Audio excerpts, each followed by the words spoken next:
Magandang hapon po, Sir Jam. Magandang hapon din mga kaklase. Andito po ako sa inyong harapan upang ipaalam ang pagsusuri sa rehistro ng wika ng mga mananahi.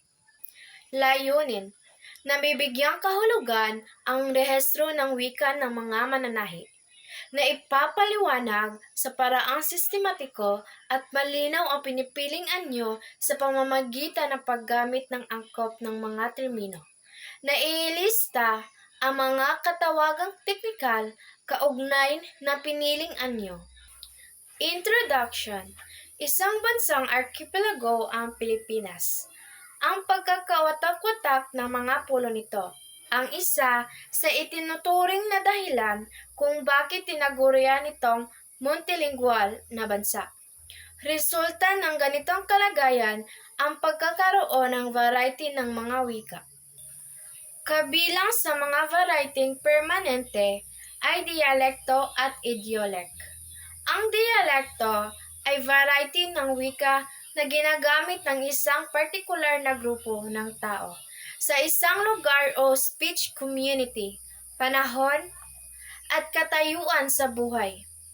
Sa isang speech community, makita ang baryasyon ng wika sa pamamagitan ng mga taong bumubuo rito. Pakikipagkomunika ng tao, interaksyon ng mga tao, at iba pang mga elementong nakaimpluwensa sa paggamit ng wika. Samantala, ang idiolek naman ay isang variety na kaugnay ng personal na kakayahan ng tagapagsalita o wikang ginagamit ng partikular na individual. Sa pangalawang uri naman, makikita ang pansamantalang variety ng wika na kaugnay sa sitwasyon ang paggamit ng wika. Kasama ito ang register, mode, at estilo. Ang register ay variety kaugnay ng panlipin ng papel na ginagampanan ng tagapagsalita sa oras ng pagpapahayag. Ang estilo ay ang variety na kaugnay ng relasyon ng nagsasalita sa kausap. Ang estilo ay maaaring formal, colloquial, at intimate o personal. Ang mood ay ang variety kaugnay sa medium na ginagamit sa pagpapahayag tulad ng pagsalita o pagsulat. Mga dalubwika. Hindi kailanman may pagkakatulad o uniformidad ang anumang wika ayon kay Bloomfield 1933. Nakabatay ang pagkakaroon ng variety at varyasyon ng wika sa paniniwala ng mga linguist ng pagiging heterogeneous o pagkakaiba-iba ng wika. Sorsor 1959.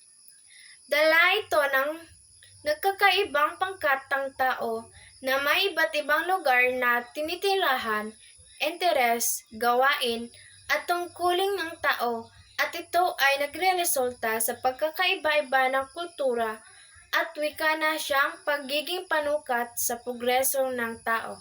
Rousseau, 1950.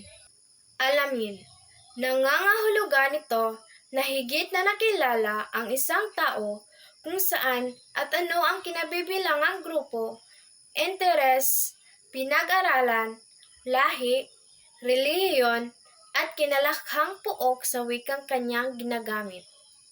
Pekulyar ang wika ng bawat grupo dahil sa pagiging kaiba nito sa wika ng ibang grupo. Katulad ng mga register ng mananahi, ito ay nagtataglay ng katangiang kabuuhang wika, ngunit mayroong espesipikong kahulugan at katangiang namumukod sa bokabularyong at grammar. Mga dalubwika. Ang mga wika ng mga nananahi ay nabibilang sa teknikal ng mga wika. Pinchuk, 1977. Dagdag pa ni Pinchuk, espesyal ang wikang ito dahil nabubuo ng grupo ng mga taong may iba't ibang orientasyong panlipunan na pinagkaisa ng kinabibilangang gawain, katayuan sa buhay, trabaho at edukasyon. Mga dalubwika. Batay sa orientasyong panlipunang ito, nakabubuo at nagkaroon ng variety at varyasyon ang isang wika. Ayon kay Catford, 1965, may dalawang uri ng variety ang wika. Una ay permanente para sa mga tagapagsalita, tagabasa at ang ikalawa ay pansamantalang dahil nagbabago kung may pagbabago sa sitwasyon ng pahayag. Mga variety at mga halimbawa. Una, speech community. Grupo ng tao sa isang espesipikong lugar. Halimbawa, grupo ng mag-aaral sa TVL 12. Organisasyon ng kababaihan. Pangalawa, dialect. Variety ng wika na ginagamit ng isang speech community. Halimbawa, Tagalog na ginagamit sa Bulacan, Batangas, Quezon. Pangatlo, idiolect. Personal na paggamit ng wika. Halimbawa, magkakaibang pagsasalita ng tao dulot ng kaniyang mga ginagamit na ekspresyon, paraan ng pagbigkas at iba pa. Pang-apat, register. Pagbabago sa paggamit ng wika dulot ng panlipunang papel na ginagampanan ng tagapagsalita sa oras ng pagpapahayag. Halimbawa, formal na pagpapahayag ng Pangulo sa kanyang sona. Informal na usapan ng magkakaibigan.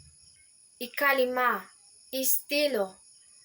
Paggamit ng wika na nakabatay sa relasyon ng pagsasalita sa kausap. Halimbawa, paggamit ng po, opo sa nakakatanda, paggamit ng paki kapag may hinihiling. Pang-anim, mood. Medium na ginagamit sa pagpapahayag tulad ng pasalita o pasulat.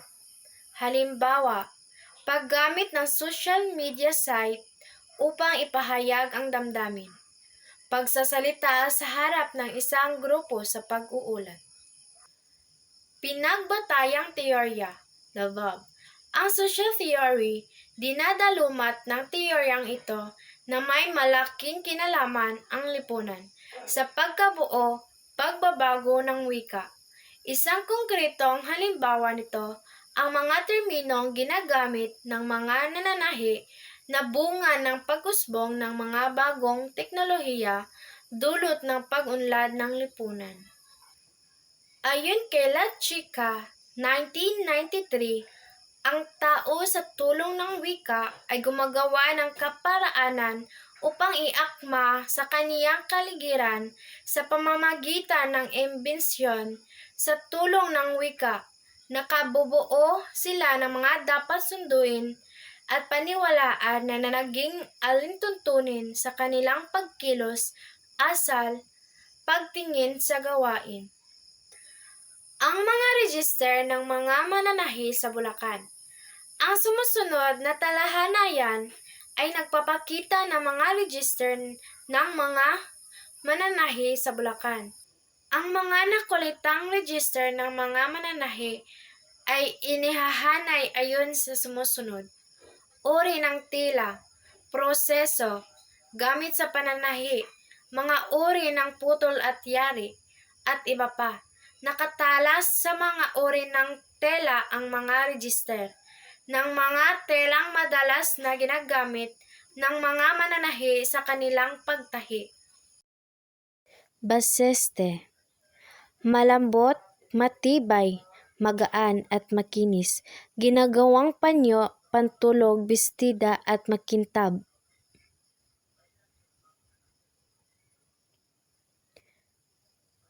Bird's eyes.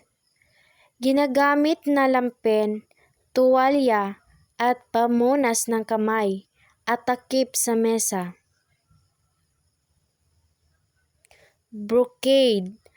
May nakaumbok na disenyo, magandang gawing damit na panggabi, kurtina at takip ng webless.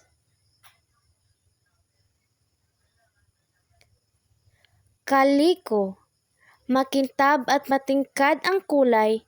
Yari ito sa cotton. Maaaring gawin itong damit, kamisendro o apron.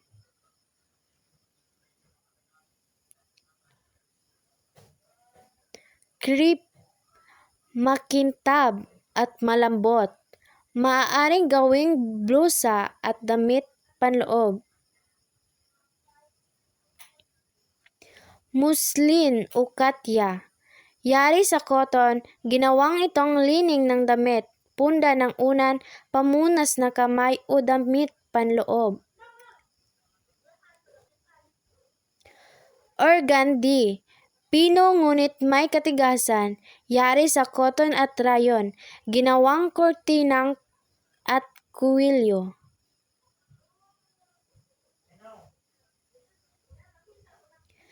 Percale. Makinis at matigas, maaaring gawing kortina, apron, takip ng kama at punda ng unan. Satin. Makintab at makinis na ginagamit sa lining, takip sa kama, kortina at punda ng unan. Corduroy. Guhit-guhit at matigas na tela, karaniwang ginagamit na tela para sa short at pantalong panlalaki.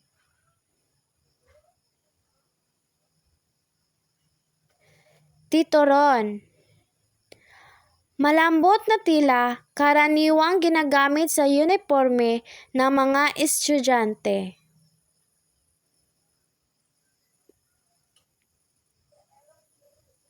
Georgette. Ang orihinal na fabric gawa sa sutla pero minsan gawa ito sa synthetic fiber tulad ng polyester, lukot-lukot na magaan, medyo magaspang ang tekstura ng tela.